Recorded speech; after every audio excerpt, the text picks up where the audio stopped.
Listo, perfecto. Muy bien. Bueno, el día de ayer nos quedamos aquí en el capítulo 13. Desafortunadamente, en un cambio de versión por ahí con Debian hay un problema de bibliotecas. En el capítulo 12, si ustedes recuerdan, traté de instalar un conector de MySQL y me está marcando error. Estoy revisando a ver qué pasa. La verdad no me gusta tanto MySQL. Yo creo que voy a cambiar la base de datos por defecto de la máquina virtual a Postgres. Me gusta mucho más. Trabajo con él más cómodamente. Entonces, bueno, eso va a ser un cambio para los siguientes cursos. Entonces, denme un segundo para ver el chat. Listo. Gracias, Gerardo. Buenos días, Clinia. Muy bien.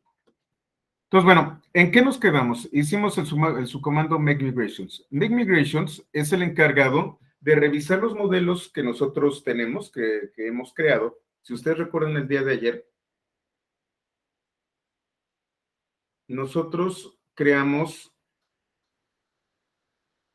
una clase llamada alumno. Esta clase alumno se extiende a partir de la clase model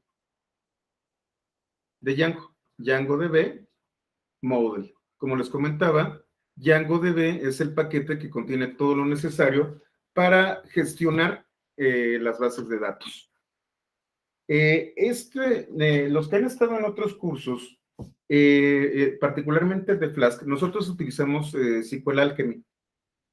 Django tiene su propio sistema de gestión de base de datos. Como les comentó, Django viene con todo. Ellos desarrollaron todo, tienen su propio sistema de plantillas, tienen su propio sistema de manejo de bases de datos.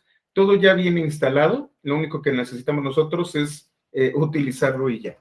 Esto tiene una gran ventaja de que no tienen que molestarse demasiado en buscar paquetes, instalar, integrar. Pero pues es una camisa de fuerza. Al final de cuentas, ahí está y no le pueden mover. Entonces, sí es bastante bueno, pero pues tienen que sacrificar algunas cosas por otras. Al final de cuentas, esto no es SQL Alchemy, es el propio ORM de Django y pues tienen que ajustarse a sus necesidades.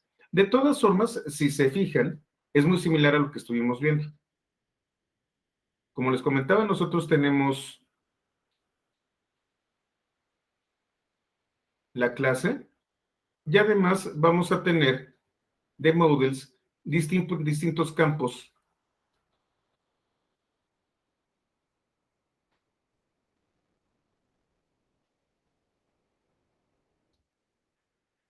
Y esos campos me van a definir ciertas características, no de la base de datos, sino del atributo.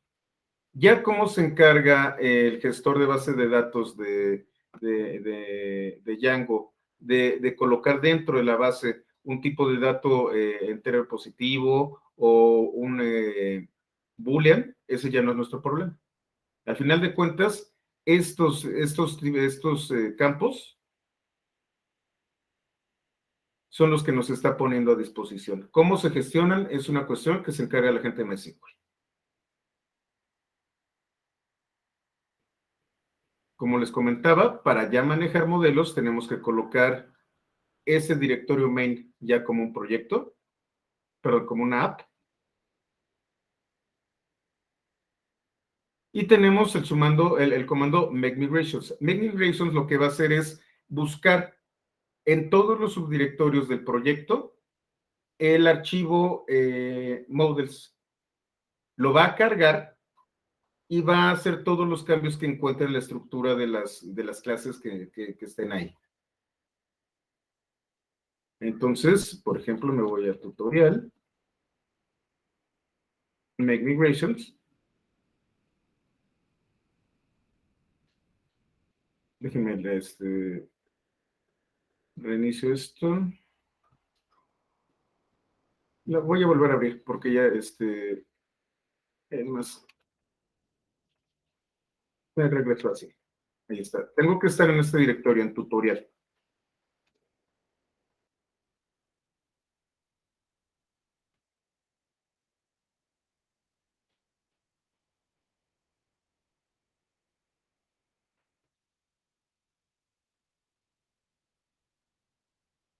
Ya está, ahora sí, migrations. Y en este caso, el día de ayer hice las migraciones y no hubo cambios. Pero, ¿qué pasa si yo hago un pequeño cambio por acá? Le voy a colocar aquí.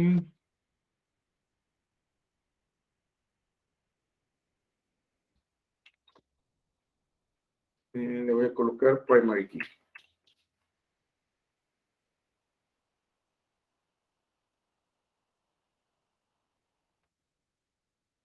Quedó así.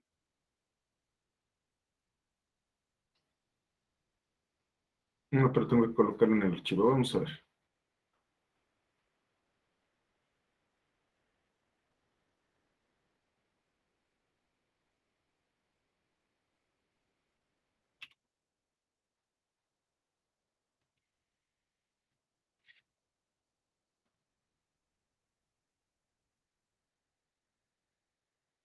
Le acabo de hacer un cambio al modelo. Es más, para evitar problemas. Perdón, disculpen, le voy a cambiar el max de aquí a 25. Ya hay un cambio.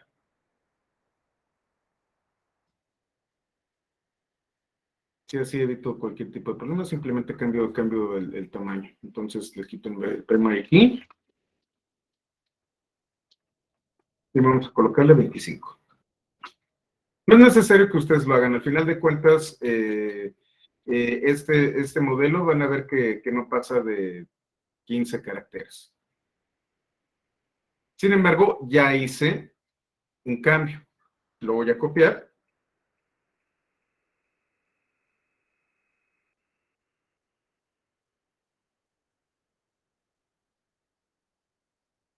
Como me cambié de directorio, tengo que regresar.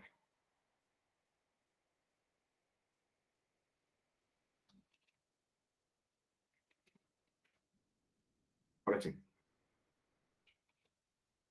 Ya lo copié. Reviso que efectivamente esté hecho el cambio. Aquí fue cuando le cambié a 25. Y entonces hay un cambio en models.py. Make Migrations es el encargado, me voy a tutorial, es el encargado de buscar estas diferencias y configurar las diferencias en la base de datos.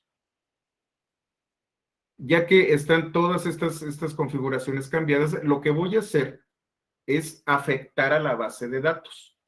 Make Migration lo que va a hacer es detecta cambios y los coloca en memoria. Digamos que es una área de preparación, como un staging area de Git. Y cuando yo le doy migrate, es como si hiciera commit. Entonces cambié la tabla que corresponde a alumno carrera.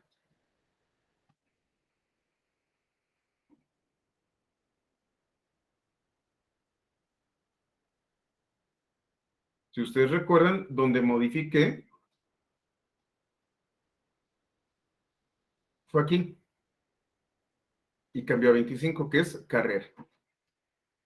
Yo no necesito darle un nombre a la tabla, automáticamente lo está generando Django. Juan Antonio, buenos días.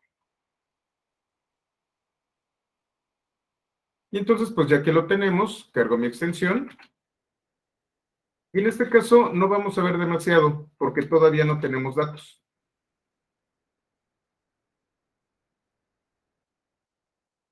Anda un poquito lenta la máquina virtual, esperemos que no haya.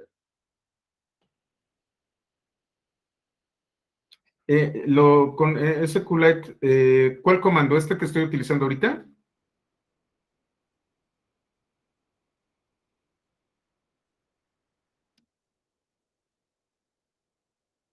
El de migración.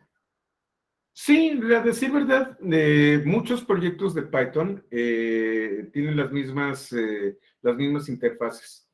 Una de las reglas de Python es debe existir una y solo una solución. Así no estamos generando múltiples versiones de algo.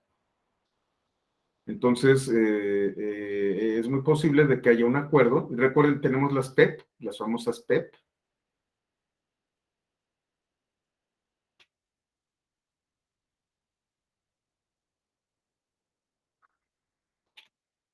PEP de Python.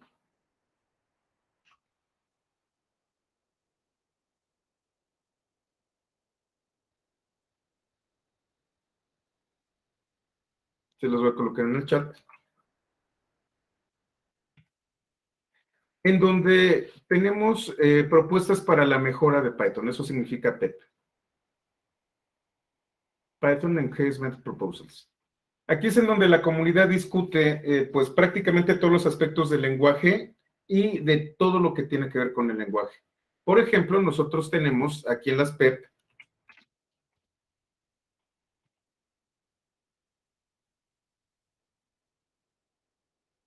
el PEP 249, que define cómo es que Python va a tener una sola API, una sola interfaz para las bases de datos. Entonces, sea la base de datos que sea, ustedes van a tener un objeto connection, por ejemplo. Y este objeto connection va a tener estos métodos, close, commit y cursor. Entonces, independientemente de la base de datos, si ustedes van a implementar la conexión a la base de datos en Python, tienen que ofrecer estos métodos.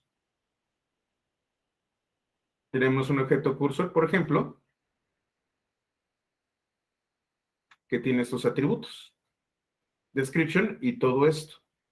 Entonces, este es un acuerdo que se tiene entre los desarrolladores. Cada vez que tú trates de conectarte a una base de datos nueva y hagas tu conector, el objeto de la conexión debe tener estas características.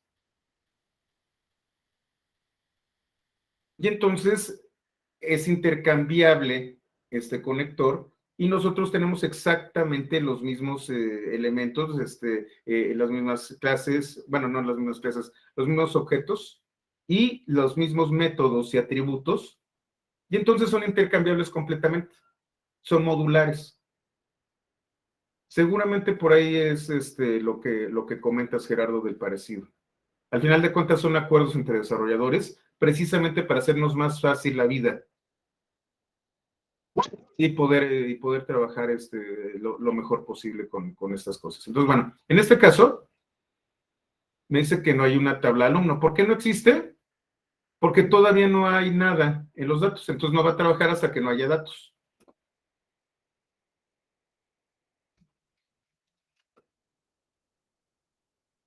La copilota anda nerviosa.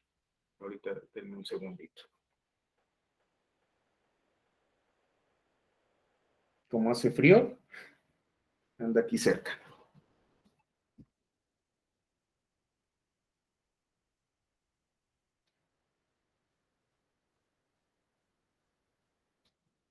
Entonces, bueno, vamos al siguiente capítulo, en donde ya vamos a trabajar con datos.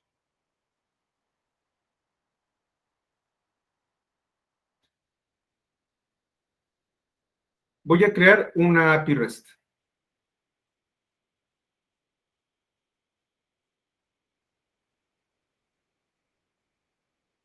Entonces, ¿qué vamos a hacer?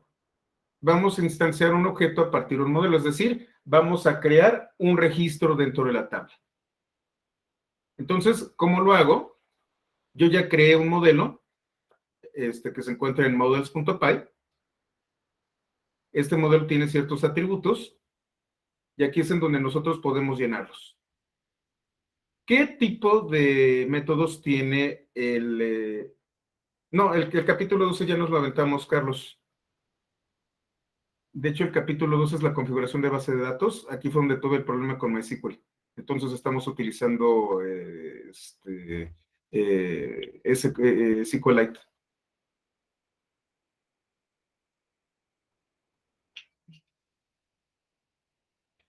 Ah, eso sí, del capítulo 12 no olviden instalar esto de aquí. Python SQL, MySQL con, no, perdón, ¿cuál es?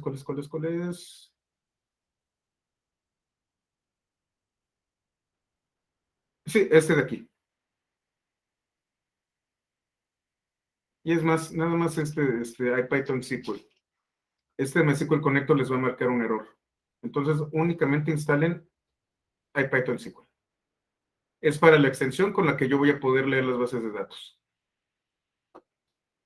Lo único que tienen que hacer es quitar esto y Shift Enter. Entonces ya se los va a instalar. Si ustedes tratan de instalar el conector, a ver si lo permite. Ah, también lo permite. Bueno, está bien, no borre nada, pero sí es importante que instalen este paquete que está en el capítulo 12, porque vamos a estarlo usando. Es el que se conecta a la base de datos directamente desde la notebook. Ahora, una vez que yo instancio a partir de Model, voy a tener un objeto que va a tener el método save, que es el que va a guardar los cambios, y un método delete, que es el que va a eliminar. PyMigrate, que ahora tienes todo. Ah, ok, correcto, perfecto. Entonces, tengo el método delete, que es el que va a eliminar a este objeto en particular. Ahora, yo tengo varios atributos de clase, es decir, pertenecen a la clase y me permiten hacer cosas con todos los objetos. Un atributo de clase es un atributo que no va a afectar a las instancias de esta clase, sino que va a ser operado y va a comunicarse directamente con la clase. Esto lo vimos en 111.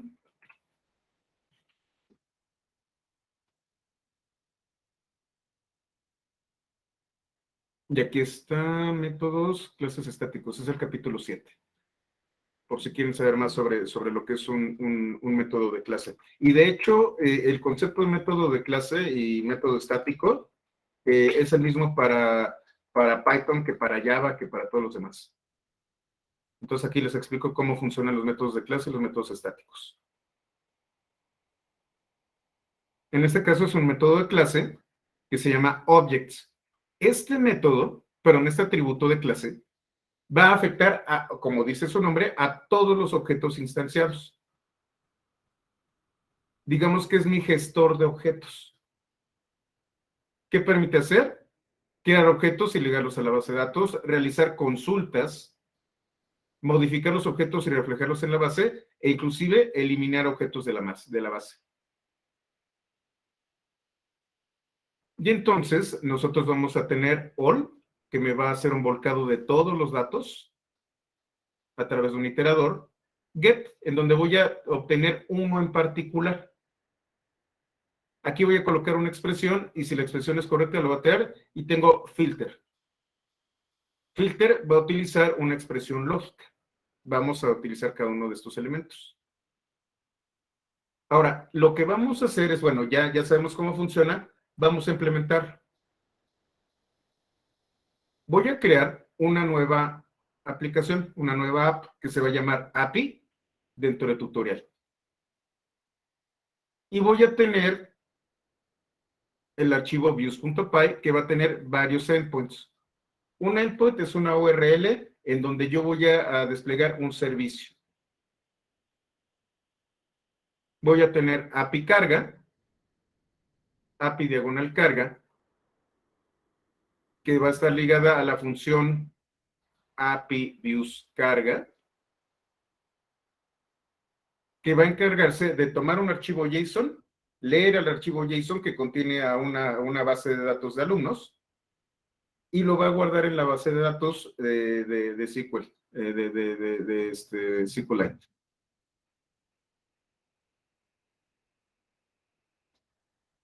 Y vamos a tener, junto con carga, una API en la raíz que va a estar ligada a la función API views vista.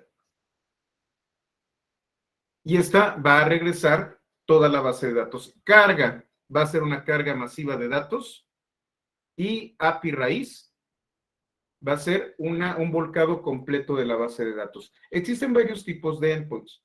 Endpoints en donde nosotros hacemos operaciones con un solo objeto o endpoints masivos que hacen gestiones con todos los objetos que están en una base de datos. Tanto carga como API diagonal carga como API diagonal me van a hacer operaciones con todos los objetos. Carga, lo que va a hacer es una carga masiva de datos. Y API me va a hacer un volcado completo de la base de datos. Entonces, tenemos un archivo que se llama alumnos.json. Déjenme cerrar esto.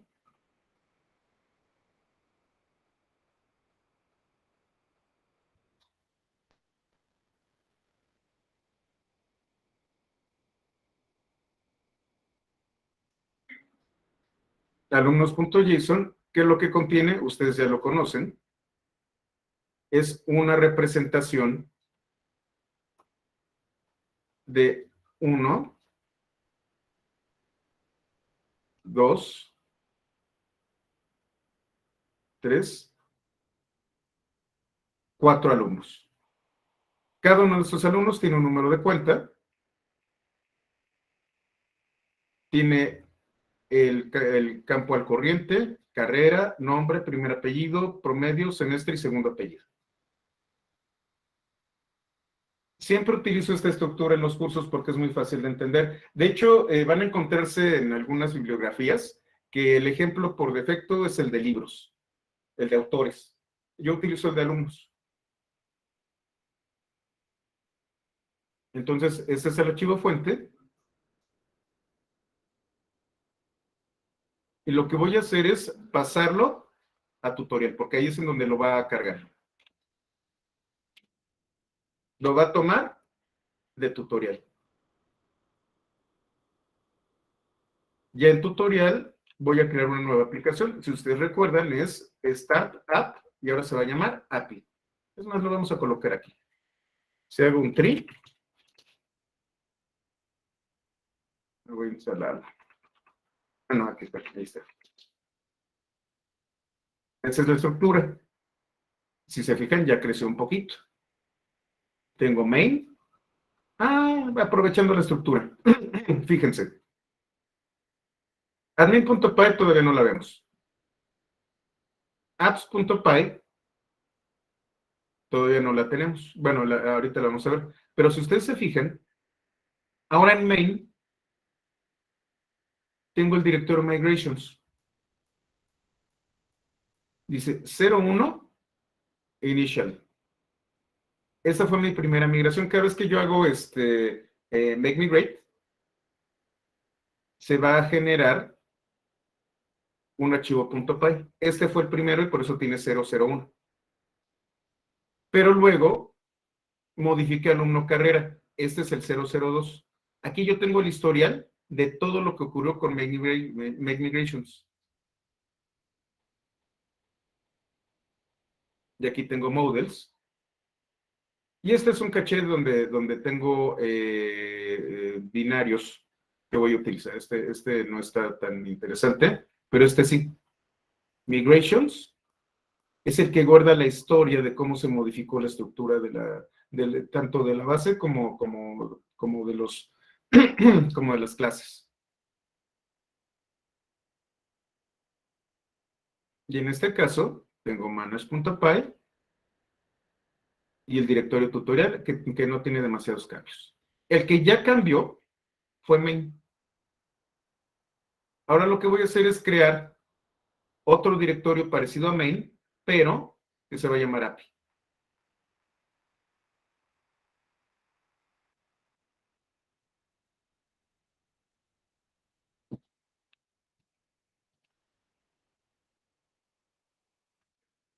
Si le doy tree, ahora tengo API aquí y una estructura similar, pero no tan desarrollada como esta. ¿Por qué? Porque es totalmente nueva.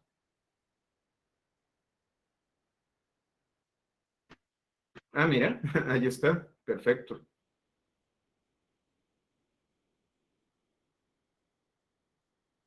Entonces, ahora vamos a trabajar, ya trabajamos con main, lo vamos a dejar aquí, y ahora vamos a trabajar con API. Tengo un proyecto con 2 aplicaciones.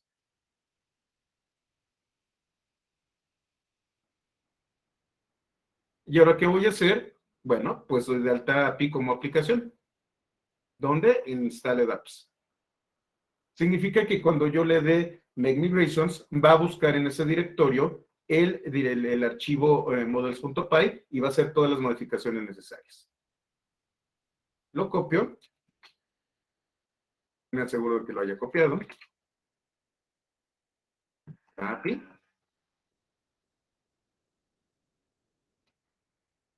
Y además voy a generar reglas de rutas. Main apunta a main.urls y ahora lo que voy a hacer es que cuando yo teclee la ruta API, se vaya a las reglas de API.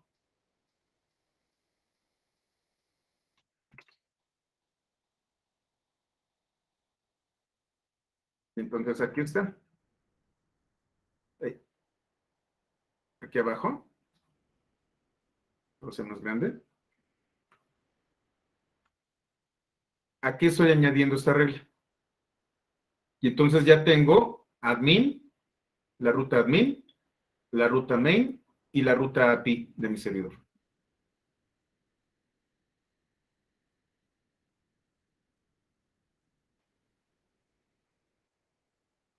Ahora lo que voy a hacer es generar mis reglas para API. Y entonces tengo API urls.py que contiene esto. Y solamente tengo aquí 2 rutas, la raíz y carga. La raíz va a ejecutar la función vista y carga la función carga de views. Copio. Como les digo, hago esto porque soy malísimo tecleando. Y ahora voy a definir un modelo. Este modelo es prácticamente el mismo que utilizamos en API. A ver, nada más para que comparen la calidad de los cursos de Pythonista. Ok, ya vi. Entonces, bueno, tenemos aquí esta clase que es alumno. Tiene número de cuenta, nombre, primer apellido, segundo apellido, carrera, semestre, todo lo que hicimos anteriormente. Voy a copiar los modelos en apimodels.py. Reviso. Aquí está, ya di de alta el modelo. Y me faltan las funciones. ¿Qué fue lo que hice para que hagamos un resumen? Ya definí mis reglas de rutas. Ya definí mis funciones de vista. Y en este momento voy a definir, bueno, ya definí mis modelos y ahora mis funciones de vista. En la función de vista, yo voy a tener, que esto ya es viejo, por cierto, voy a tener que actualizarlo porque ya el estilo de Python cambió. Voy a tener una serie de campos en donde yo le digo que número de cuenta debe ser entero, nombre debe ser una cadena de caracteres, segundo apellido, bueno, así totalmente. ¿Por qué estoy colocando los campos así? Y esto es algo importante. Python es un lenguaje de tipado dinámico, es decir, yo no necesito definir el tipo de dato para poder utilizarlo. Esto tiene una gran ventaja porque hace muy flexible al lenguaje. Sin embargo, cuando nosotros hablamos de transmisión de datos, este tipado dinámico puede ser problemático, porque podemos enviar datos de un tipo que no es compatible con lo que nosotros estamos haciendo. Es por eso, por lo que nacieron varias iniciativas como GraphQL y como JSON Schema. Estas no las vamos a ver aquí, las vamos a ver en allá, el próximo lunes en 8, ya tenemos el curso de APIs. Estas iniciativas me permiten trabajar con una especificación que me permite arreglar el tema del tipado dinámico. Otro lenguaje de tipado dinámico es JavaScript. Y entonces nosotros, si no tenemos cuidado, podemos enviar cualquier tipo de dato y va a ser procesado por el endpoint. ¿Cómo le hago yo para que esto no me afecte? En mi caso, en este caso, en el que tenemos aquí, no, este no, aquí en el capítulo 14, pues le tengo que decir cuál es más, le podría colocar aquí esquema. ¿Por qué? Porque le estoy diciendo el tipo de dato que yo estoy esperando en cada uno de los elementos que me va a enviar el cliente. Tengo una función que es carga. ¿Qué voy a hacer? Voy a abrir el archivo alumnos.json en modo de lectura y lo que yo tenga ahí lo voy a convertir y lo voy a guardar en alumnos. Ahora, alumnos va a ser un iterable, va a ser una lista. Esta lista yo la voy a pasar por un for, voy a tomar cada uno de los elementos. Y voy a instanciar de models alumno un objeto que se va a llamar objeto. Podría llamarle también alumno, más fácil. Estoy creando el objeto. Ahora lo que voy a hacer es asignarle valores a los atributos. Voy a transferir el estado. Y entonces lo que voy a hacer es para campo en registro.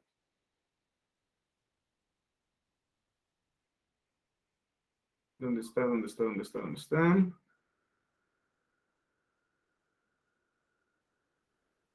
Aquí está. Este es registro. Registro es cada uno de los elementos que está en alumnos. Entonces, ¿qué voy a hacer? Ah, ya lo cerré. Vale, a ver, voy a abrirlo otra vez. P201, tutorial, alumnos.json. Cada uno de estos objetos es un registro. Y cada uno de los elementos, número de cuenta, al corriente, carrera, es un campo.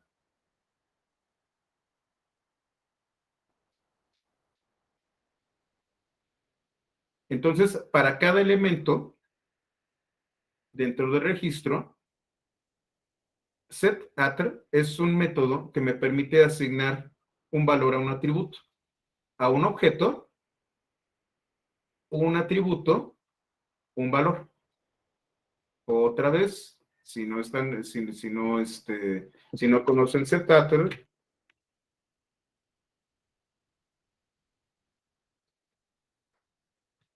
Python entonces es el curso que doy yo para programación orientada a objetos. Entonces tenemos atributos, creo que se es en atributos.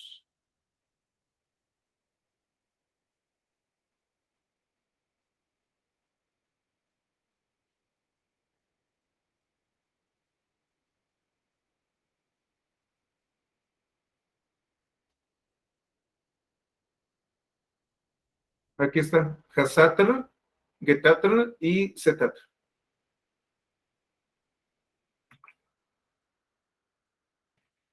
Ahí pueden ver cómo funciona.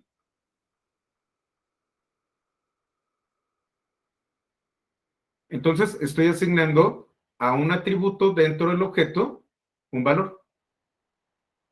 Ya que terminé, lo voy a guardar.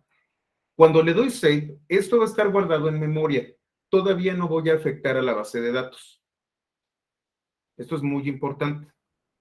Aquí lo guardo, pero todavía no lo mando a la base de datos. No, espérense, creo que sí. Ahorita lo reviso. Estoy confundiéndome con SQL, SQL Alchemy. Bueno, vamos a colocar aquí save. Creo que aquí sí lo guardo. Ya que terminé, yo voy a regresar en formato JSON la respuesta con todos los alumnos en formato JSON. Entonces hago una carga masiva y regreso lo que di de alta dentro de mi base de datos. La función vista es más sencilla. ¿Qué voy a hacer? Voy a enviar como JSON, si se fijan aquí dice models alumno.object voy a tenerme todos los objetos de, y si ese commit, allá arriba, me voy a tener a todos los alumnos, objects all, son todos los alumnos, todos los objetos instanciados de alumno, y aquí tengo un iterador. Entonces, para cada objeto, que se va a llamar alumno, voy a extraer. Eso es un objeto tipo div. Aquí arriba tenía set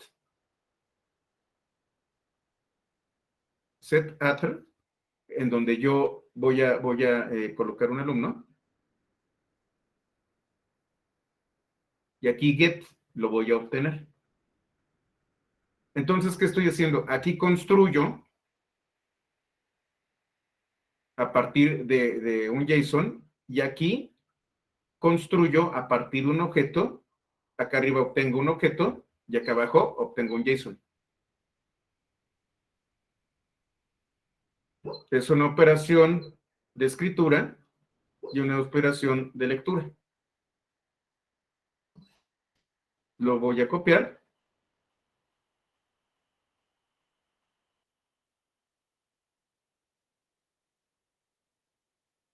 Reviso. Sí, Gerardo, Python es un lenguaje que no es tan nuevo, ya tiene su tiempo y pues ha evolucionado bastante. Entonces, aquí está. Ya tengo campos que están definidos. Tengo la función carga y la función vista, nuevamente. La función carga va a estar ligada a la ruta API diagonal. Y la función vista va a estar ligada a la ruta API diagonal vista.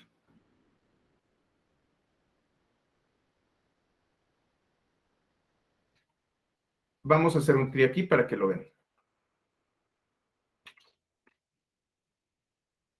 Y solamente el de API. No me he movido, entonces sería tri.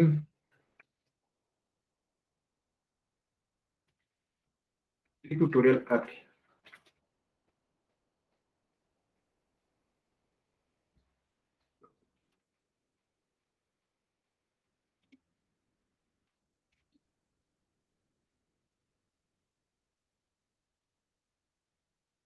¿Qué pasó aquí?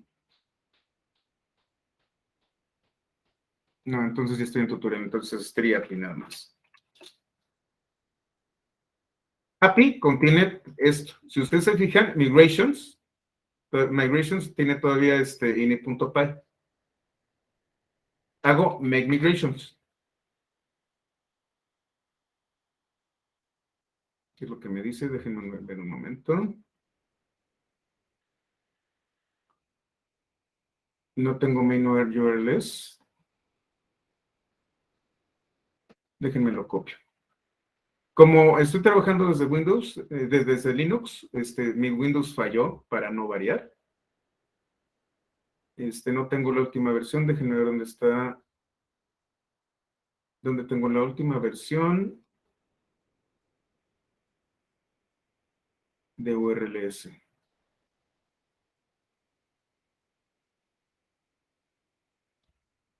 Este es. Entonces déjenlo copio.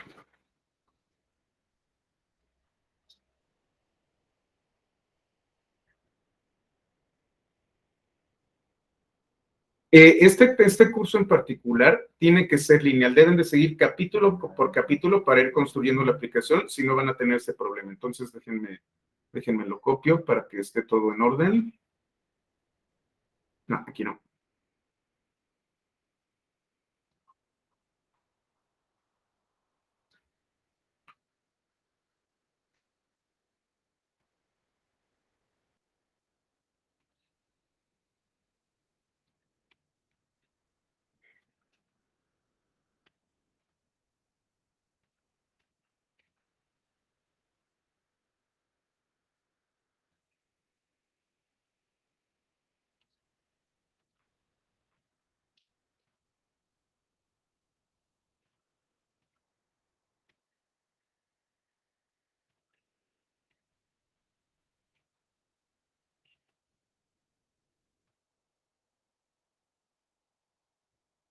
Ya está, a ver, déjenme ver si ya está. Vamos a ver cuál es el error.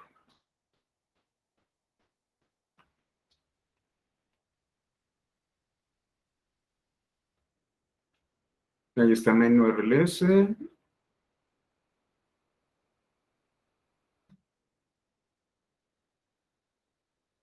Menú RLS. Vamos a ver si ahora sí funciona.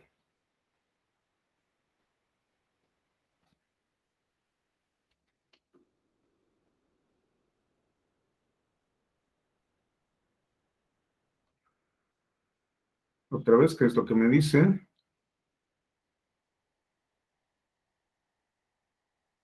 Main views, déjenme también la copio, la última versión de views.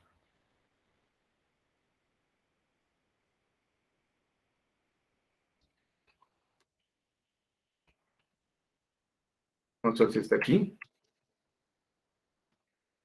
Ahí está. A ver si ahora sí. Revisa todo. Ya está. Fíjense. API Migrations 001 initial.py. Fue el cambio inicial de dónde? De API. Yo no le tuve que decir dónde. Detectó automáticamente que hay una nueva aplicación que se llama API y creó el historial de migraciones.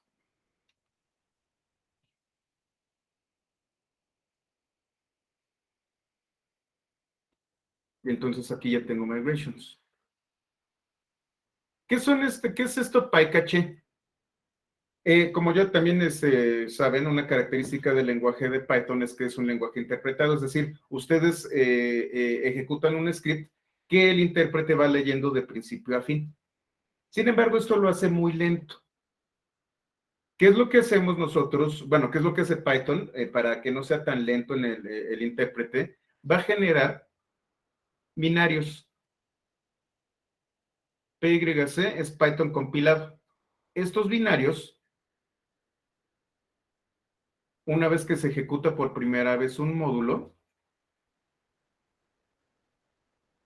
son creados. Y entonces cuando yo vuelvo a utilizar este módulo, en lugar de volver a construirlo, ya tengo binarios listos.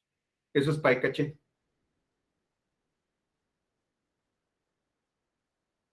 Y ahora voy a afectar a la base de datos. Make Migrations detecta los cambios y Migrate se encarga de afectar a la base. Voy a correr. Ah, y por cierto, si ustedes se fijan, anteriormente aquí les decía que tenía System Check Identified y tenía varios issues. Esos issues tenían que ver con la base de datos. Como no estaba configurada la base de datos, les marcaba ciertos errores. Ahorita ya la base de datos está configurada y ya no hay errores. Entonces yo me voy al endpoint API diagonal carga. Recuerden, yo ya tengo en tutorial alumnos.json aquí. Voy a cambiarle el nombre. Le voy a colocar alumnos 1.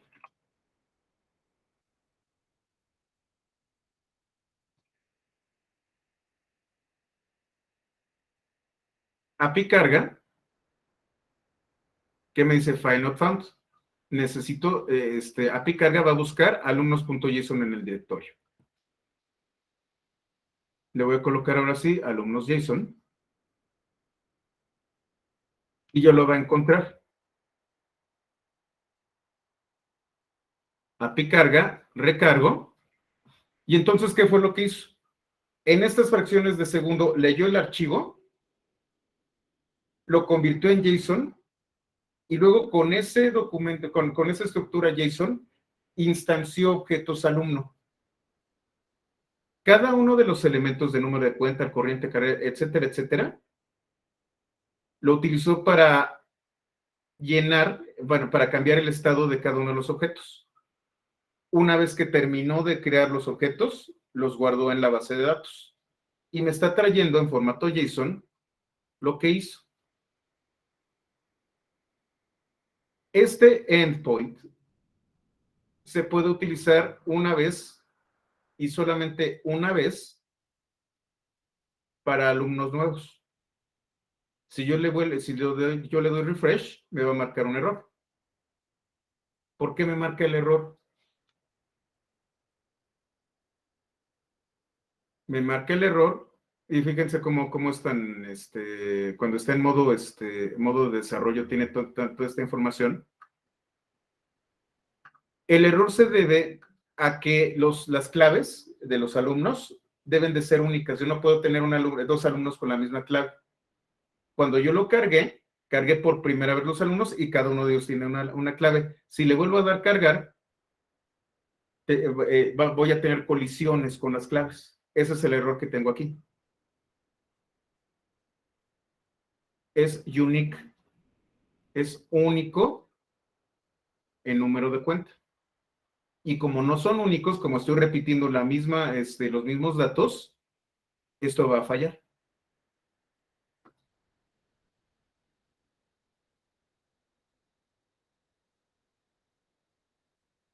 Y es correcto, digo, está bien. No es ningún error. Así fue diseñada la aplicación.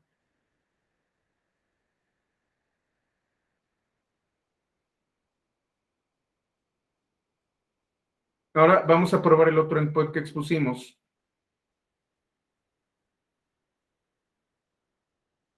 Que es API diagonal. API diagonal lo que va a hacer es traernos el contenido de la base de datos.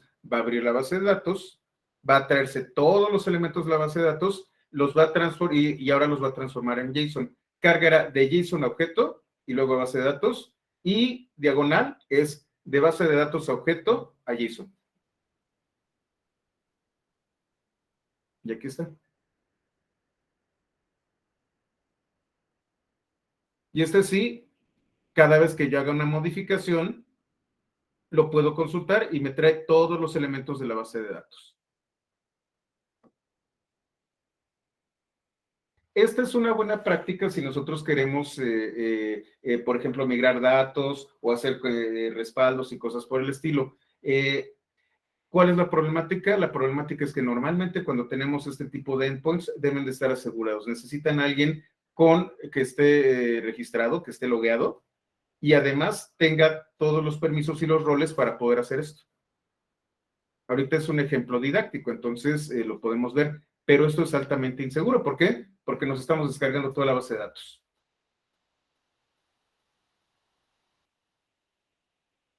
Ahora sí, vamos a ver qué es lo que tiene SQLite.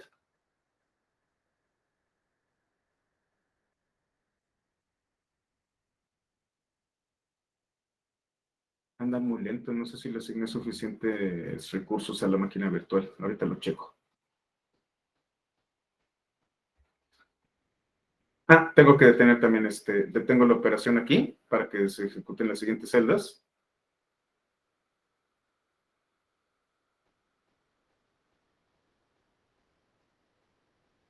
De main alumno, no, aquí es API.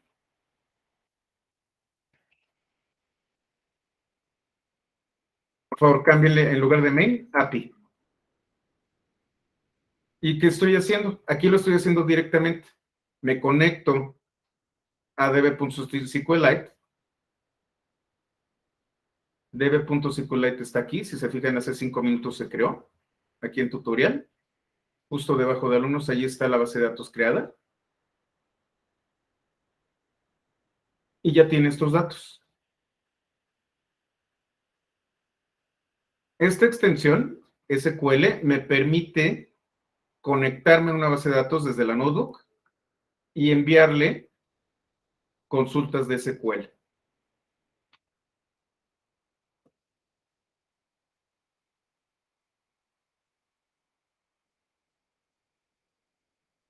¿Hasta aquí todo claro?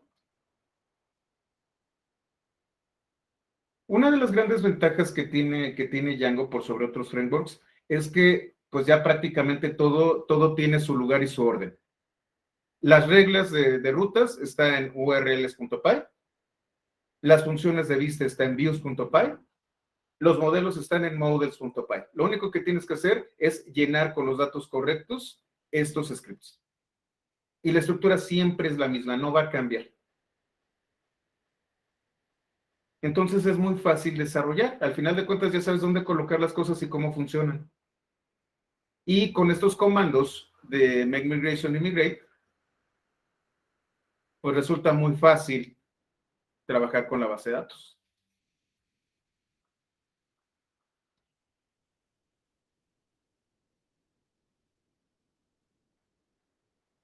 ¿Está todo claro? ¿Todo bien? Perfecto.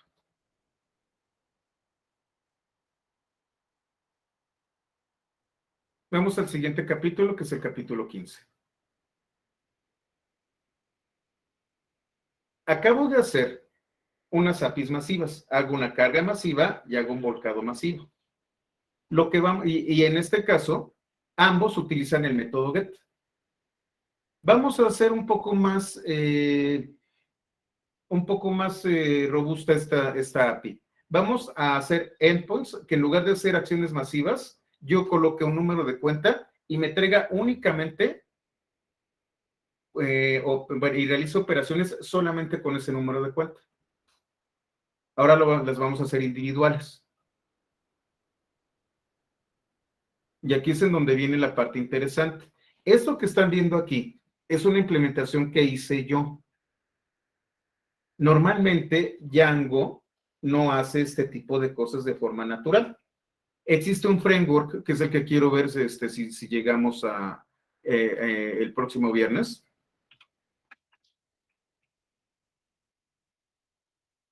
Es Django REST Framework.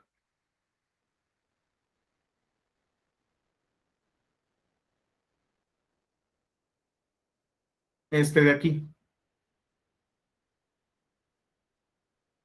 Este me permite definir una estructura que no depende de HTML, en donde las vistas no son HTML, sino que las vistas por defecto son JSON. Entonces, vamos a trabajar con esto. Pero bueno, primero tenemos que conocer cómo funciona Django vainilla, por llamarlo de alguna manera, y ya después vemos cómo funciona Django REST Framework. Creo que se los dije y se los repito. Hacer API REST en Django es como colocarle un lanzallamas a un tanque. Django, como ven, es muy robusto, ya tiene muy bien implementado el modelo MBT. Ya fue hecho para eso y lleva años haciendo esto. Y de repente tuvo que cambiar al manejo de APIs. Entonces tienen que cargar con toda la historia y con todo el diseño original de Django y le colocan una extensión para poder manejar REST de manera eficiente. Sí funciona bastante bien, pero es muy pesado. Lo único que les puedo decir es que, es pesado, pero es mucho menos pesado que Spring.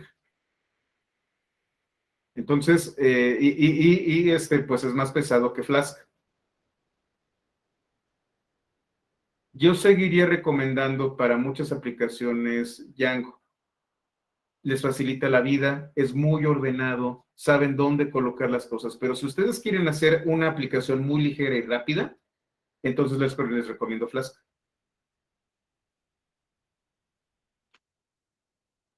Gerardo, entonces, Django fue lanzado en 2005 y Flask en 2010, así es. Y son muy maduros ambos. Estamos hablando de que Django tiene 16 años de existencia y Flask tiene 11 años de existencia. Han madurado bastante. Y por ejemplo, Gerardo, ya que andas buscándole ahí, si puedes dime cuántos años tiene FastAPI, que es el que vamos a ver de este lunes en 8. Ese es otro curso, las inscripciones están abiertas y esta es una oferta, por cierto, una promoción,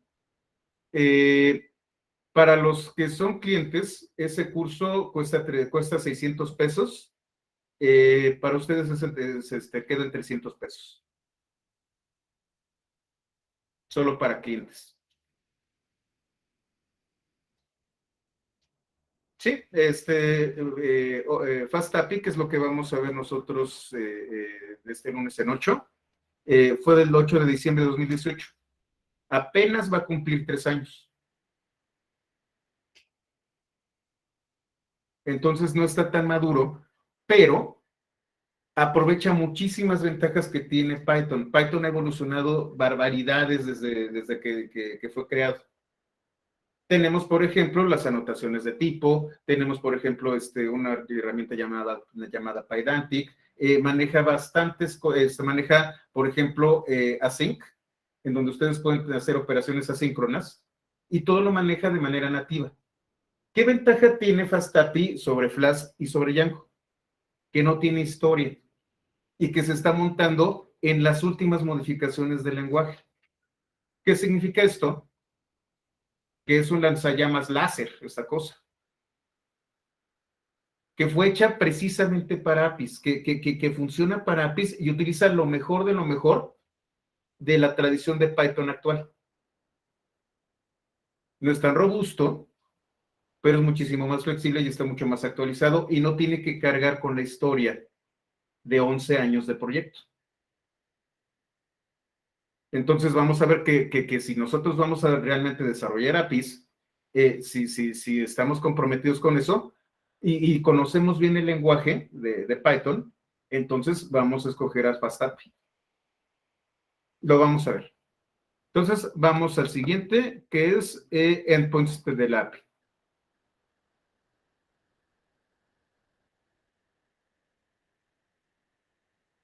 Sí, Gerardo, cada 2 años cambia la tecnología. De hecho, este curso de Django yo lo empecé a dar por ahí de 2000, híjole, es que perdí un año. 2020 prácticamente fue un año perdido.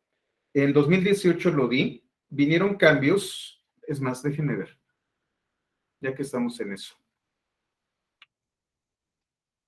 Y que tenemos tiempo, porque sí vamos con muy buen tiempo.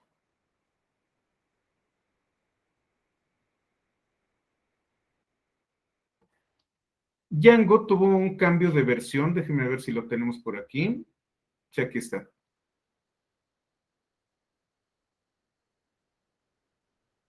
Django pasó a la versión 3 el 2 de diciembre de 2019. Yo di un curso sí, fue en 2020. Yo di un curso de Django en 2020. Actualicé los apuntes y ya estaba Django 3.0. Me deshizo los apuntes. Tuve que modificar todo porque Django 3.0 fue un cambio completo en algunos temas de apuntes. Había algunos métodos que ya habían sido desechados y se habían vuelto obsoletos. El manejo de ciertos elementos había cambiado y los apuntes dejaban de funcionar.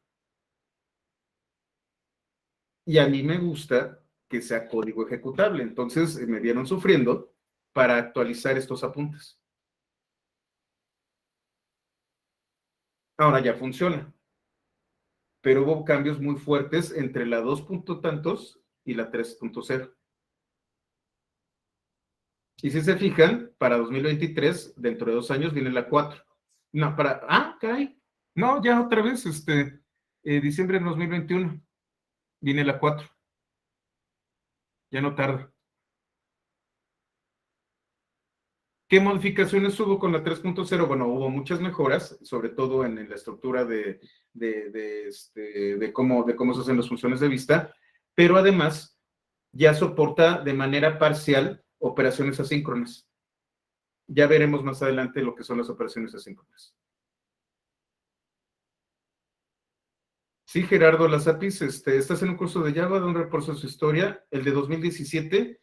Híjole, es que de verdad, si ustedes no están actualizados, hablar de, dentro del mundo de la computación, 4 años son como 50 años de avances. Realmente tienen que estar ustedes bien actualizados y es por lo que me gusta dar los cursos constantes, porque es como me actualizo, pero sí, de verdad, Por ejemplo, en el trabajo que tengo, uno de los grandes retos es actualizar toda la base instalada de aplicaciones de Java 8, de Java 7, a algo que sea Java nuevo, Java 11,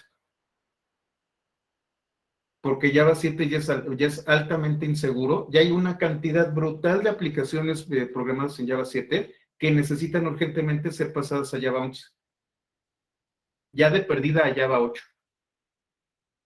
Y ya van en la 17. Ahorita después tendremos tiempo de platicar de Java. Java también tiene una historia muy interesante. Nada más que mientras que Python se pone cada vez más bonito, Java se pone cada vez más feo. Entonces, bueno, vamos a continuar. Aprovecho porque tenemos tiempo, ¿eh? La verdad, vamos a buen paso. No, Gerardo, entre Java 7 y Java 8 es el cambio fuerte. Java 8 fue un cambio de paradigma completo para Java. En Java 7 apenas empezaban a meter las lambdas y cosas por el estilo. Java 8 arregló muchos problemas de seguridad que tiene Java 7. Y hay un nuevo estilo de programación a partir de Java 8 y Java 9 también. Y a partir de, creo que la versión 9 de Java, cada 6 meses hay una nueva actualización. Y entonces es lo que está sucediendo porque ya hay Java 17. ¿Qué es lo que sucedió? Ya pasaron algunos años y cada 6 meses se está actualizando la versión de Java. Sí, es un lío brutal. Pero como les comentaba, es muy probable que antes de que termine el año dé un curso de Spring. Y no sé, Gerardo, vamos a ver si lo hago en Kotlin, pero ahorita estoy pensando hacerlo en Java. Bueno, vamos a continuar. Ahorita vamos a hacer otros puntos de acceso. Ya sabemos que tenemos API diagonal. Y aquí es en donde hago cargas masivas de alumnos totalmente nuevos. Es un alta masiva. ¿Qué sucede? Si hay un número de cuenta que esté repetido, me va a marcar un error. Entonces, siempre aquí vamos a tener que colocar un archivo alumnos.txt en tutorial y todos los alumnos deben de tener una cuenta nueva o si no, vamos a tener un error. No, React va a ser para el próximo año, Gerardo. ¿Cómo se llama? Spring va a ser muy probablemente para este año.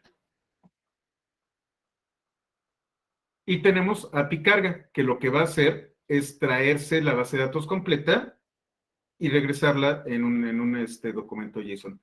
Ahora, ¿qué vamos a hacer? Ahora lo que vamos a hacer es generar endpoints. Voy a tener API diagonal y voy a colocar una clave. Esta clave va a ser la base de las operaciones.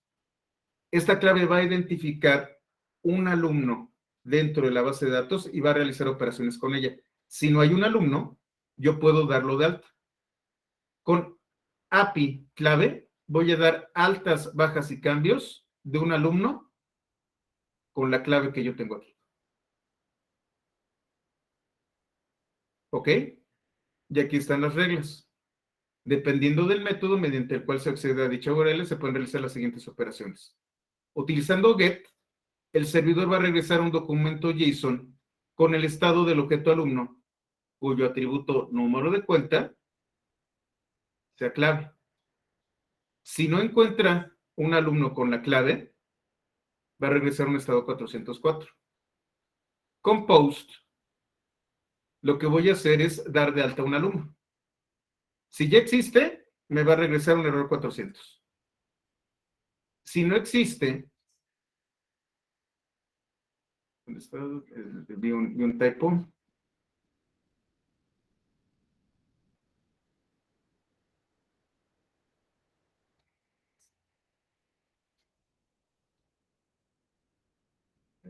Por ahí veo algo decía atributo y no atributo de general. Dame un segundito.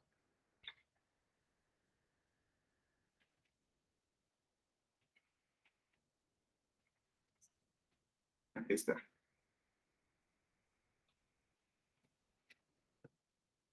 Entonces, cuando es post, lo que voy a hacer es buscar un número de cuenta en la base de datos. Si no lo encuentro, entonces lo puedo dar de alta. Y lo que voy a hacer es verificar que los datos sean correctos, los que me está enviando el cliente, y si son correctos, lo voy a guardar en la base de datos. El método delete lo que va a hacer es eliminar al alumno. Si no lo encuentra, estado 404. Aquí hay un pequeño problema. Django, por defecto, así de nuevecito de paquete, solamente maneja get y post. Yo tengo que implementar delete. Ahora, ¿qué reglas tenemos? El campo carreras debe corresponder a una carrera válida. Por ahí tengo la lista de carreras. El semestre es un entero mayor que 0. Promedio va de 0 a 10. Y el corriente es un booleano. Y segundo apellido es opcional. Todos los demás son obligatorios. ¿Qué es lo primero que tengo que hacer? Definir las rutas. Y entonces ya tengo vista, ya tengo claves, y yo les comentaba que todo va a ser utilizando operaciones sobre el endpoint clave. Perdón, sobre la raíz, y voy a colocar una clave. ¿Qué estoy haciendo? Esta es una expresión regular que ya vimos. Un dígito, esto significa dígito porque va de 0 a 9, es un número de 4 dígitos. Esa es la clave. Si le coloco 5 dígitos no va a funcionar, si le coloco 3 dígitos tampoco va a funcionar. Es una clave de 4 dígitos.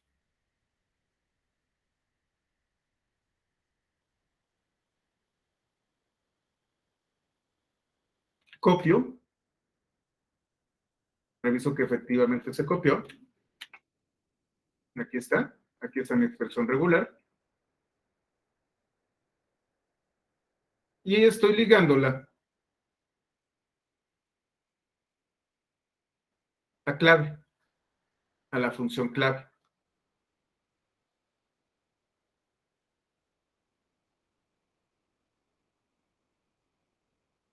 Si ustedes se fijan, estoy creando otro archivo que se llama endpoint views.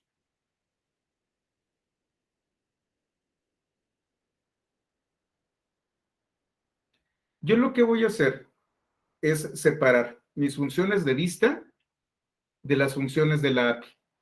Y entonces esto es modificar la estructura original de Django. Esto se puede hacer. Le estoy diciendo, ¿sabes qué? Las funciones para los endpoints están aquí. Y esta es la referencia. Entonces, las funciones de vista las coloco en un lado y las de la API las voy a colocar en otro lado. Esto es porque me facilita a mí, como programador, entender dónde están las cosas, me permite ser ordenado. Si yo quisiera, seguiría colocando todas las funciones en views. Pero aquí yo ya sé que si yo voy a ver funciones de la API, están en API views. Esto lo hice porque así me gusta trabajar, pero si no, puedo seguir con el formato tradicional de Python, de Django. ¿Qué es lo que tiene este endpoint? Bueno, voy a importar los modelos. También, como voy a estar utilizando envíos post que no están ligados a un formulario, el decorador CSRF. Recuerden, esto es para evitar que se mande este dato oculto, que viene normalmente en todos los formularios de Django. Y entonces tengo JSON Response, que es el error 404, y que es el error 400.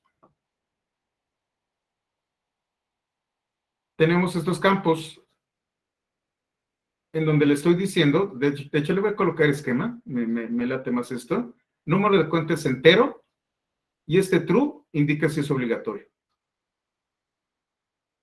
Si se fijan, prácticamente todos son obligatorios, excepto segundo apellido. Otra vez, este curso yo lo hice lo empecé en 2017, 2018. Antes, ahorita lo voy a modificar. De hecho, después de este curso voy a modificar los apuntes. ¿Por qué? Porque ahora ya existe una especificación que se llama JSON Schema.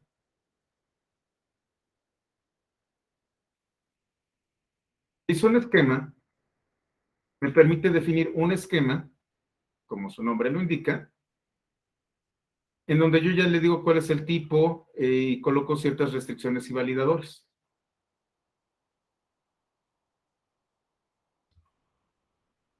Ya no necesito inventarme y sacarme de la manga estas cosas, estas reglas.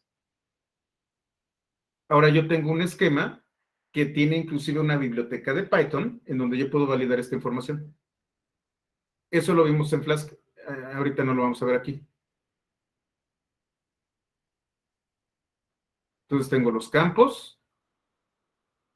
El objeto carreras contiene una tupla en donde tengo las carreras válidas.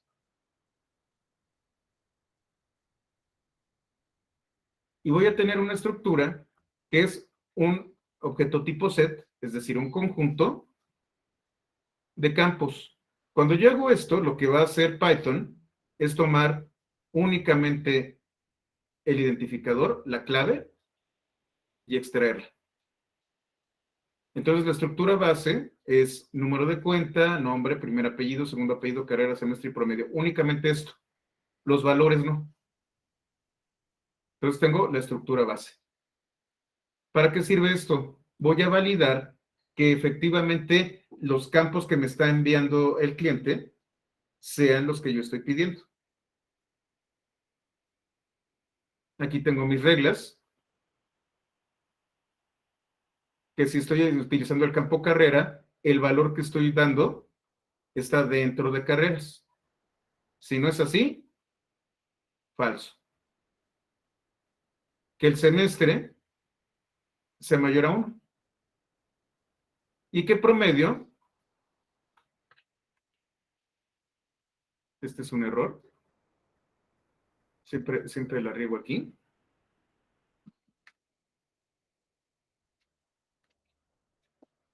sea mayor o igual a 0 o menor o igual mayor o igual a 0 o menor o igual a 10.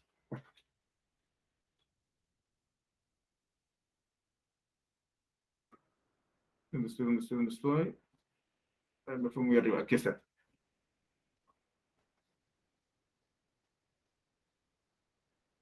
Y que nombre, primer apellido no estén vacíos. Tienen que tener al menos un carácter. Estas son las reglas que yo puedo arreglar con JSON Schema. Es más, se los voy a enseñar rapidísimo. Este es del curso PY 221, que lo acabamos de tener.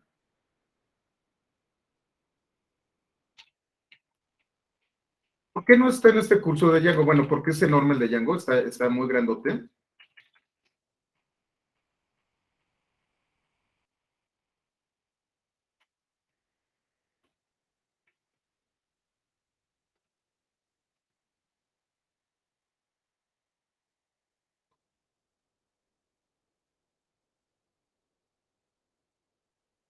¿Dónde está JSON Schema? ¿Qué capítulo era? Aquí está, capítulo 17.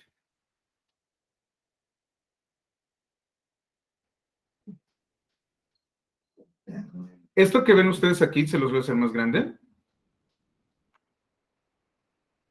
es lo que va a sustituir lo que están viendo ahorita. Nombre es de tipo string y tiene un tamaño mínimo de un carácter. Primer apellido es de tipo string y otra vez tamaño mínimo de un carácter. Segundo apellido, lo mismo. Carrera es de tipo string. Semestre es número y está entre 1 y 50.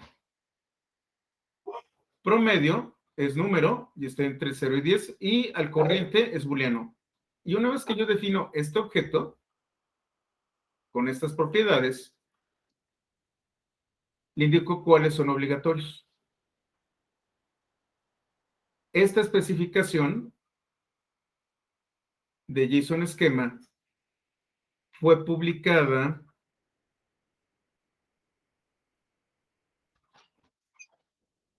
el 1 de febrero de 2021. No sé si es 1 de febrero o 2 de enero. Ya saben que los norteamericanos tienen una actuación distinta de fecha. No, sí es febrero, porque es 2022. Sí.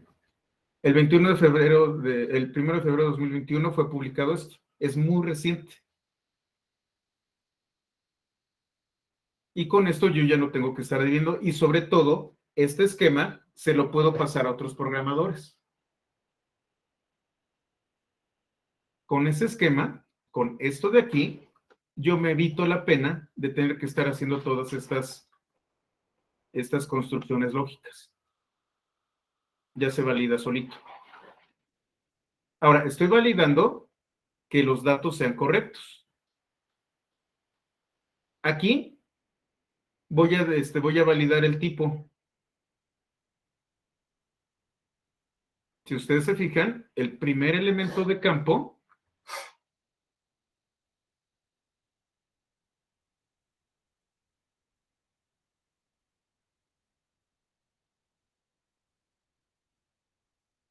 es el tipo de dato que voy a tomar. Entonces, aquí estoy validando el tipo. El campo puede ser nombre, número de cuenta, primer apellido, y su primer elemento es el tipo de dato. Con esto valido el tipo. Y aquí valido las reglas de aquí arriba. Aquí está reglas, la función reglas, que es la que valida estas reglas de acá arriba. Estos son validadores.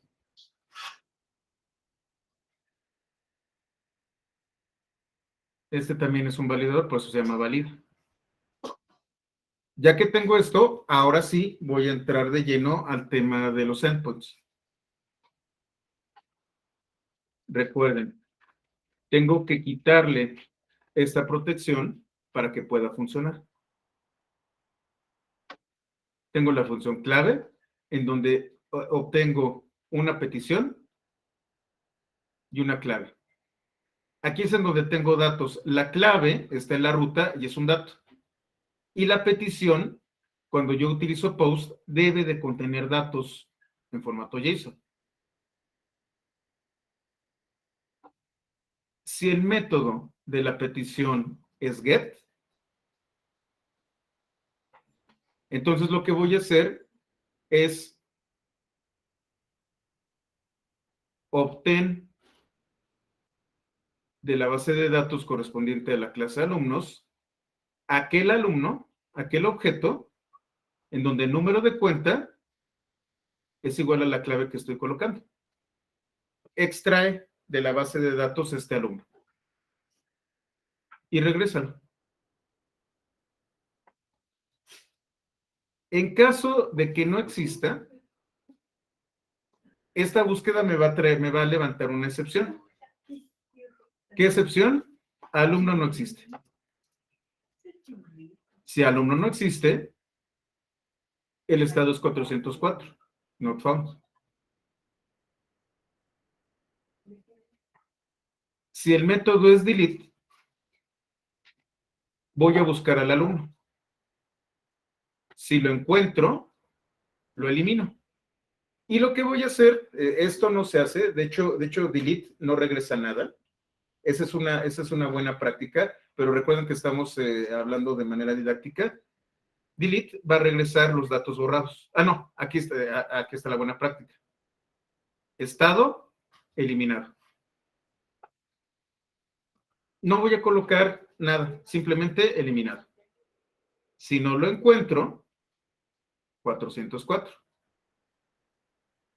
Y ahora aquí viene el método post. Si es post, entonces va al revés. Voy a buscarlo. Si lo encuentro, y aquí es en donde está la parte interesante, error 400. ¿Por qué? Put solamente va a hacer altas, no va a hacer cambios. Un alta significa que es un recurso nuevo. Entonces, si ya hay un alumno que tiene esa clave, no voy a sustituirlo, simplemente le voy a marcar un error. Ya existe esa clave. Ahora, si no existe, es decir, cacho la excepción, entonces lo doy de alta. ¿Qué es lo que hago? Si ustedes recuerdan, tengo el método post.dict. Voy a convertir lo que está en el post en un diccionario. Y ya que lo convertí en objeto tipo dict, le voy a añadir el número de cuenta. A partir de esto, instancio, creo un objeto de alumno y vuelco la estructura, pero primero tengo que hacer algo además.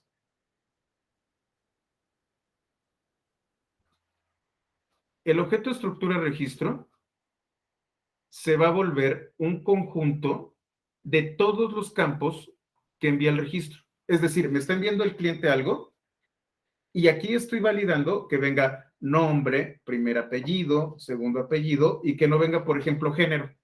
Si viene género, entonces no te lo voy a aceptar porque me estás dando un campo de más. Me tienes que dar todos los campos obligatorios y ni uno más ni uno menos. Bueno, los opcionales también los vas a validar, pero si me das uno que no está dentro del esquema, no te voy a aceptar tu petición. Tiene que ser con los campos que yo te estoy pidiendo que mandes. Si me das de más o de menos, no te lo voy a aceptar.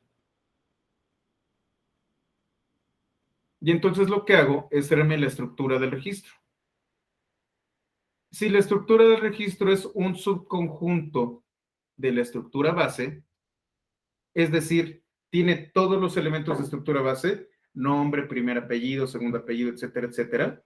Si es un subconjunto de estos, entonces, ok, pasa la primera validación.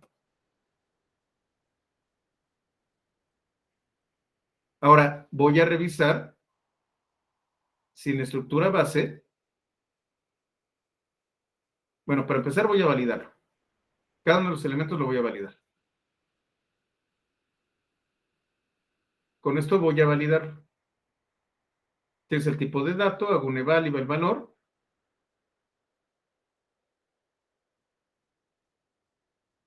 ¿Dónde está?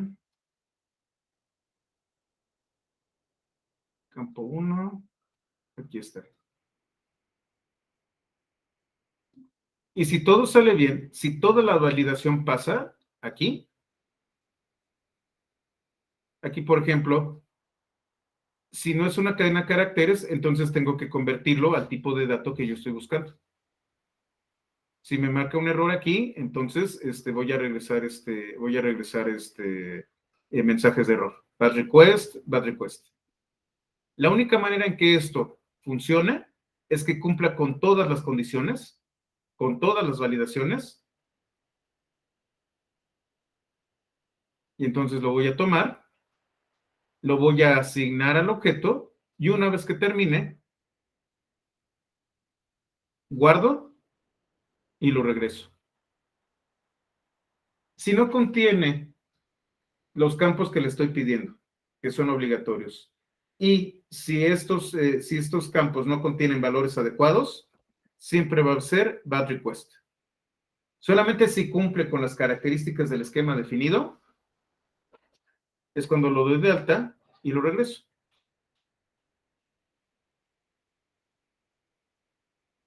Sí, empezaste en 2019, ¿verdad, Gerardo? Sí, ya llevamos algunos años aquí. Este proyecto cumplió 4 años. Pythonista cumple 4 años y la intención era esto, generar apuntes y contenido en español para ustedes. Entonces, bueno, ya tengo esto, lo copio,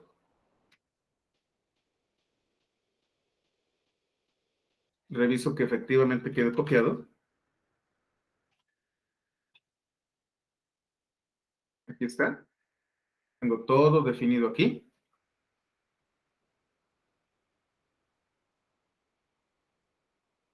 Me voy a tutorial y levanto el servidor. Aquí yo puedo utilizar, recuerden, el método get es el método por defecto de los navegadores. En este caso, yo sé que tengo un alumno con la clave 1221, que fue lo que hice, API diagonal 1221, y la API expuesta me está trayendo los datos exclusivamente de este alumno. Si yo coloco 12213, 404. 122, bueno, 12, 404. 1221 ejecuta la función, bueno, se ejecuta aquella parte del condicional get, y si es get, entonces me regresa el alumno que existe. Si el alumno no existe, la base de datos me va a marcar un error, cacho la excepción, y en este caso es 404. Ahorita no le coloqué ningún tipo de texto, entonces no me regresa nada, pero este es un 404.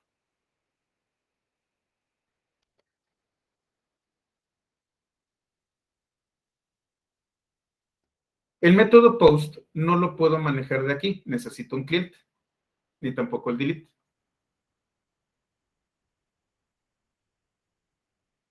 Entonces dejo corriendo el capítulo 15 y el capítulo 16 es el cliente. ¿Se acuerdan de request? No lo instalé, lo voy a instalar de un segundito.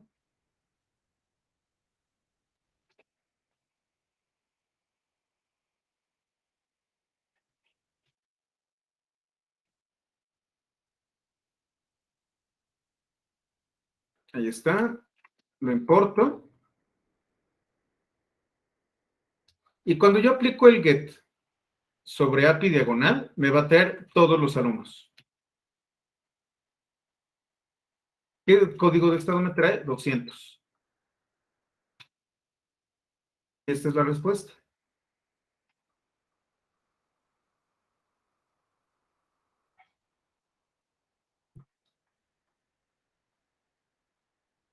Luego, lo que voy a hacer ahora es lo que obtengo de este get sobre 1223. 1223 existe. Código de estado 200 y me regresa los datos específicos de esta cuenta.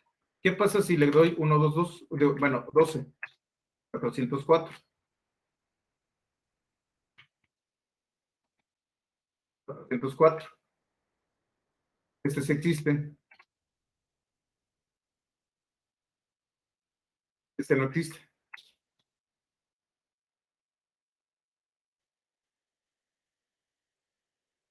Ahora lo que voy a hacer aquí, bueno, ya está la respuesta en 1221. Aquí lo que voy a hacer es utilizar el método post. Voy a colocar datos. Lo voy a hacer un poco más bonito.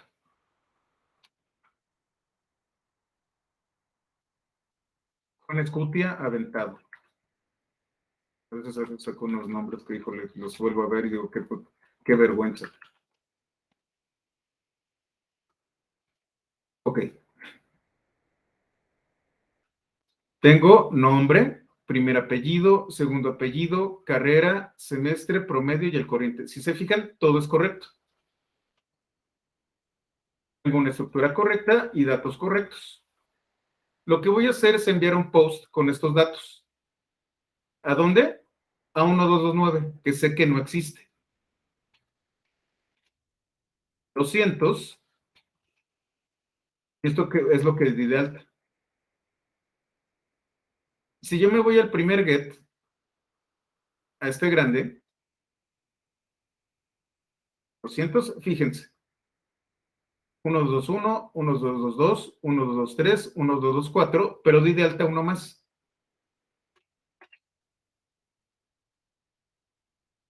1229, y aquí está Juan Escutia.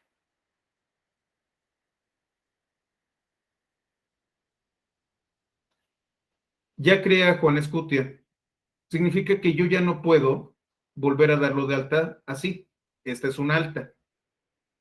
Si lo vuelvo a enviar, error 400. Yo tengo que cambiar la clave. 8. ¿Y qué pasa si yo le coloco nombres? La estructura no cumple con la especificación. Error 400. ¿Qué pasa si el promedio es 11? Error 400. ¿Por qué? Porque tiene que estar ¿cómo se llama? Entre 0 y 10. ¿Qué pasa si me pongo creativo y le coloco género?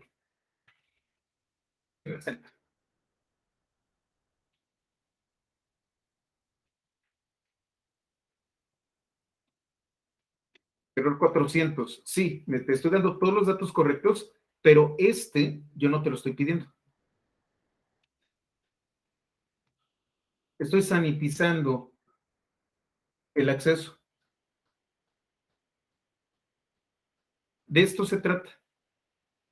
Eso que hice, la gran parte de ese código es validar que estoy dando los datos correctos. ¿Por qué? Porque el responsable de que se metan correctamente los datos a la base de datos soy yo, desarrollador. Mi responsabilidad es no permitir que me den datos incorrectos. Antes de siquiera tocar la base, tengo que validar que los datos que estoy pidiendo son los que me está dando el cliente. Si no me los da correctos, error 400. Es ahí en donde también les comento constantemente de que necesitamos apegarnos a mejores prácticas. A veces nosotros por la prisa o porque desconocemos o porque simple y sencillamente somos flojos, no hacemos este tipo de implementaciones y entonces dejamos pasar lo que sea. Me diste un campo de más, no hay bronca, el tipo de dato no corresponde, no hay bronca, déjalo pasar, pero al final de cuentas lo que vas a hacer es que la consistencia de tu base de datos va a ser afectada y lo único que vas a hacer es pegarle a la base de datos. Hay que tener mucho cuidado con eso. Una de dos, o metes datos que no son correctos o estás exponiéndote a un error de inyección de código, a una vulnerabilidad de inyección de código, o simple y sencillamente no estás haciendo bien tu trabajo.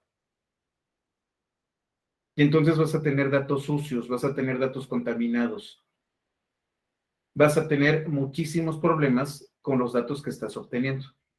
Desde antes inclusive de pasar la base de datos, tú tienes que procesarlos y ver si efectivamente te están dando lo que estás pidiendo. De eso se trata este cliente. Y bueno, vamos a utilizar delete. Vamos a hacerlo sobre 1228.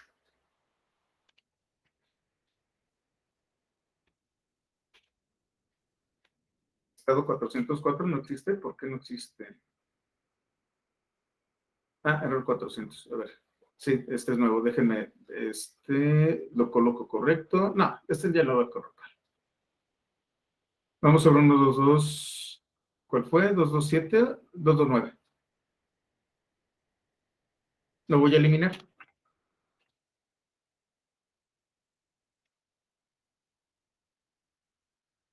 Si lo vuelvo a tratar de hacer, pues error 404.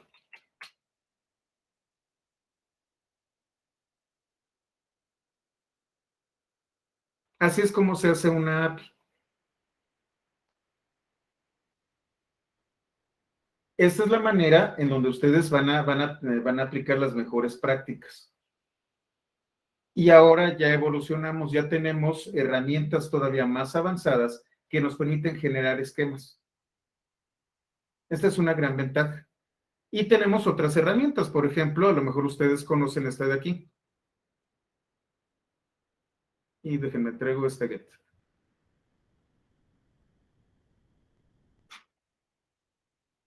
En un segundo, la traigo. Ya está. Y esta es otra herramienta que no teníamos en 2019. Bueno, que no estaba tan avanzada como en 2019. Ahorita hemos estado trabajando con requests, pero requests funcionan solamente en Python. Esto se llama Postman. Voy a crear una nueva colección de peticiones. Le voy a llamar API Django. No le voy a colocar ningún tipo de autenticación. Todavía no tengo documentación. No estamos viendo tu pantalla. ¿No están viendo la pantalla? Qué raro. Ok, denme un segundo.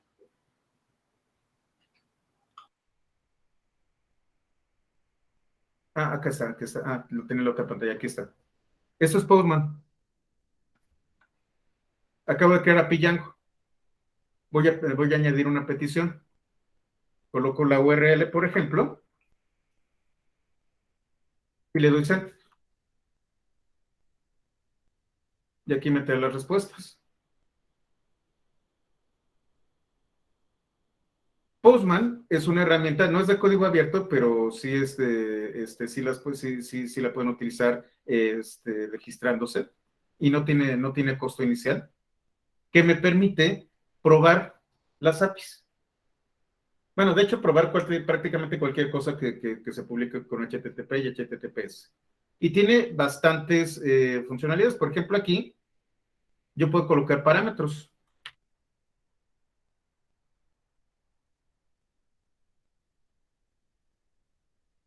Y los mando. En este caso, pues como tengo un get, no les va a hacer caso.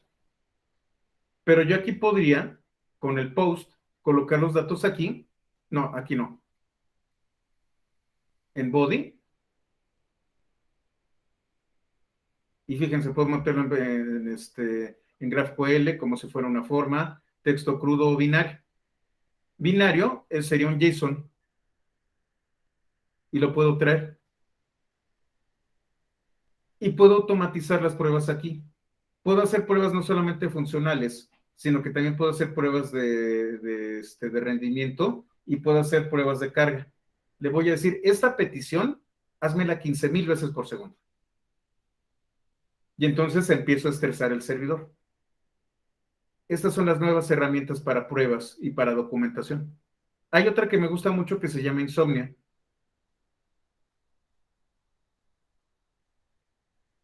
Que esta sí es de código abierto. Y para documentar es bien bonita. Esto que están viendo ustedes es otra especificación que es relativamente nueva, que se llama OpenAPI, en donde yo tengo un archivo que tiene una estructura de YAML. YAML es una especie de hijo de JSON. Y con esta especificación, yo defino los esquemas. Y de este lado, documenta mis endpoints. Y entonces yo puedo hacer pruebas con estos elementos.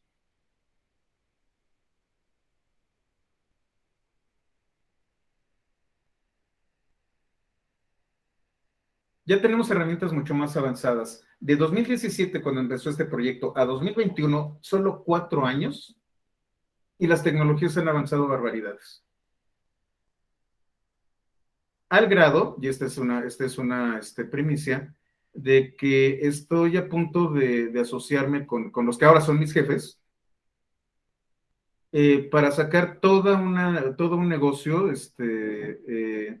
precisamente para diseño, creación y sobre todo migración de APIs. Solamente APIs. Es lo único que vamos a hacer. Porque como pueden ustedes ver, nos facilitan mucho la vida y nos permite tener una excelente relación entre front y back. generamos una especificación correcta de APIs, nos olvidamos de MVC y entonces desarrollamos estas interfaces que van a funcionar para que front entregue la información, perdón, para que back entregue la información y para que back la procese correctamente. Esta frontera que era tan gris en los últimos años, que son las APIs, se está regulando y está generando herramientas muy poderosas que nos permiten mejorar estos problemas que tenemos entre el front y back. Yo creo que sí, Gerardo, vamos a platicar de eso después.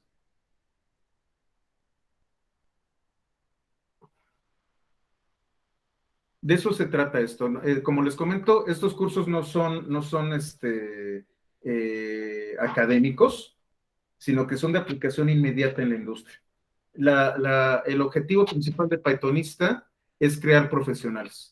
Es que cuando ustedes terminen aquí, tengan la diferenciación con respecto a todos los demás.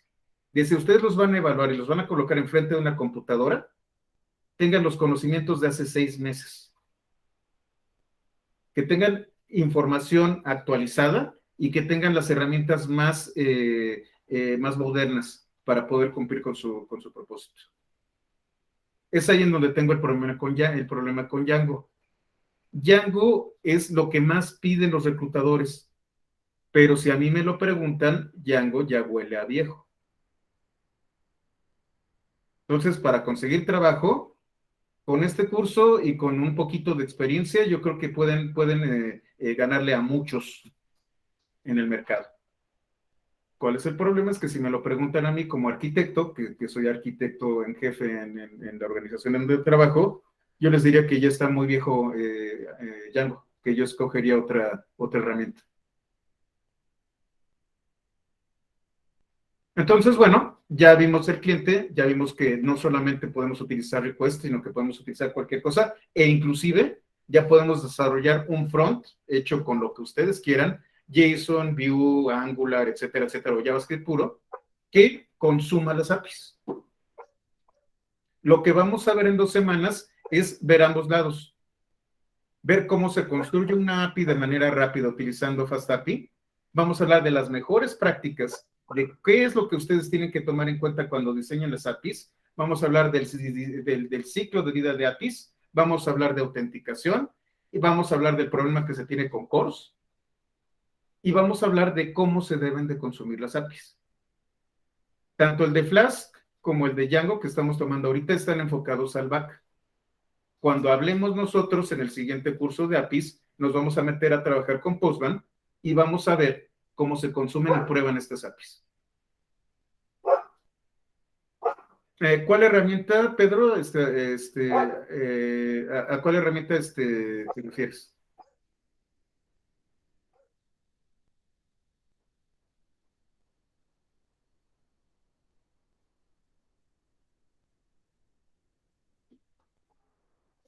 Que Django huele viejo, sí.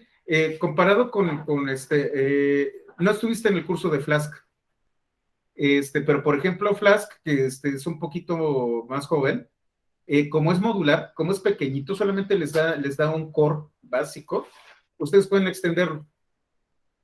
Entonces, por ejemplo, esto es lo que he estado trabajando estoy a punto de sacarles el video. Por ejemplo, cuando yo estoy implementando una cosa llamada API Flask, tenía un problema de autenticación. ¿Qué fue lo que hice? Generé toda la implementación de autenticación. Entonces yo definí cómo funciona el login, cómo funciona el logout y las reglas. ¿Dónde están? Aquí están.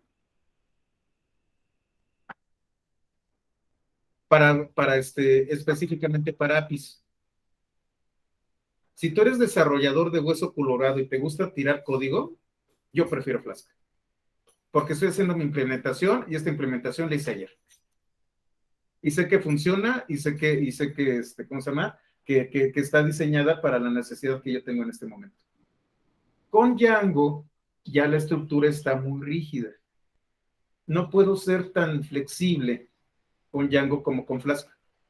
Con Flask lo único que estoy haciendo es generar una estructura de autenticación y tiro código.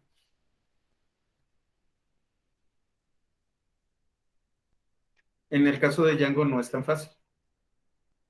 Es por eso por lo que huele a viejo. Y tenemos otra que se llama FastAPI, que es con la que voy a dar el curso de 2 semanas, dentro de 2 semanas. Esta se llama API Flask, que está bien bonita. Y tenemos FastAPI.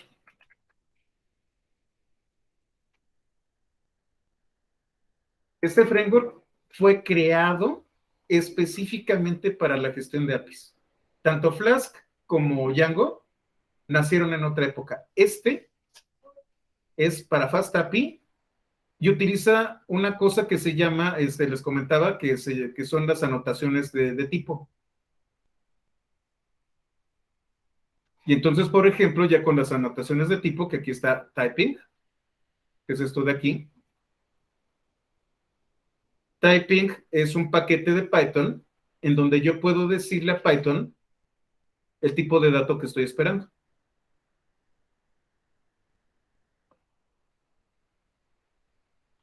Y lo que hace FastAPI es, a partir de estas anotaciones de tipo, reforzarlas. Y además, de manera nativa, maneja comunicaciones asíncronas.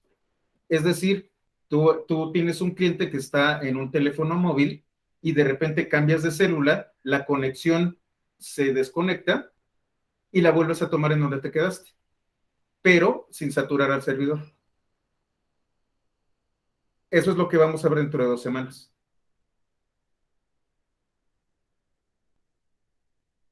Como les digo, ahorita les estoy dando cursos de algo que ni siquiera van a encontrar fácilmente. Y es justamente el pero que yo tengo con Django, van a encontrarse muchísimos cursos de Django, pero muchísimos. La verdad, Django tiene infinidad de cursos de distintas índoles y seguramente hay alguno mejor que este. Pero de Flask, a nivel que lo doy, y de FastAPI, no van a encontrar. Y menos en español. Es por eso por lo que a veces como que este no me gusta, es el que tengo más maduro, es uno de los que tengo más implementados, porque la industria lo está pidiendo, pero hay otras opciones.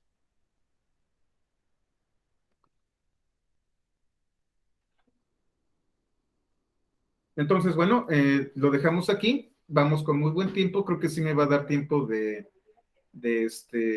trabajar el framework de REST, el Django REST Framework.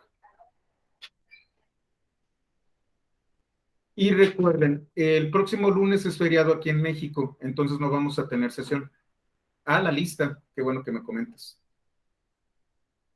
Entonces voy a hacer aquí está. Sí, hay que crear conciencia. El problema también, Gerardo, es que tienes que invertirle mucho tiempo y dinero. En mi caso, más que nada tiempo. Realmente estoy muy, muy barato.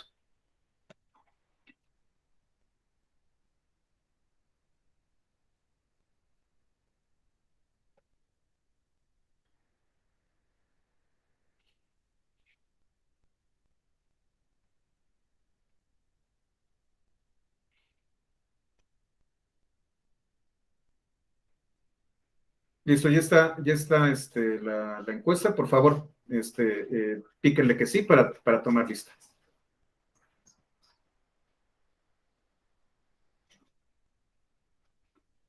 ¿Dónde puedes ver los videos de las clases pasadas? De hecho, los acabo de bajar, los subo ahorita en el canal de YouTube.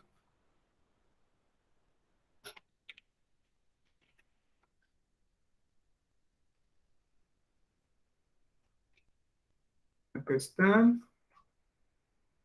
Aquí está la playlist. Por ejemplo, aquí está el de Flask, pero solamente las personas que pagaron el curso tienen acceso al de Flask.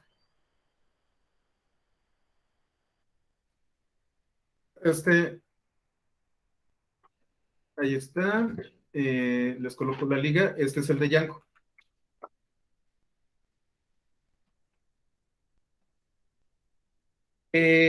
Normalmente, los cursos que ya tienen cierta edad, normalmente 6 meses, que coloco como no listados, los publico. Me gusta compartir el conocimiento y al final de cuentas realmente el valor de estos cursos es que los estoy dando yo en persona. Entonces, seguramente dentro de 2 o 3 meses, el de Flask va a estar publicado completo y va a ser público totalmente. Entonces, ahí se los estén ser pendiente. Y aquí es la lista de reproducción de este curso. Me faltan me faltan 4, los subo en un ratito.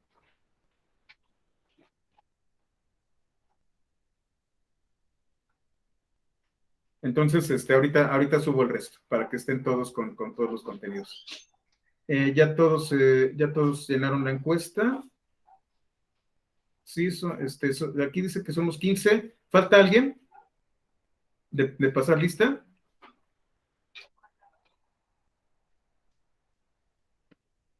Ok, bueno, entonces ya estuvo. Terminamos la sesión, termino de grabar el día de hoy.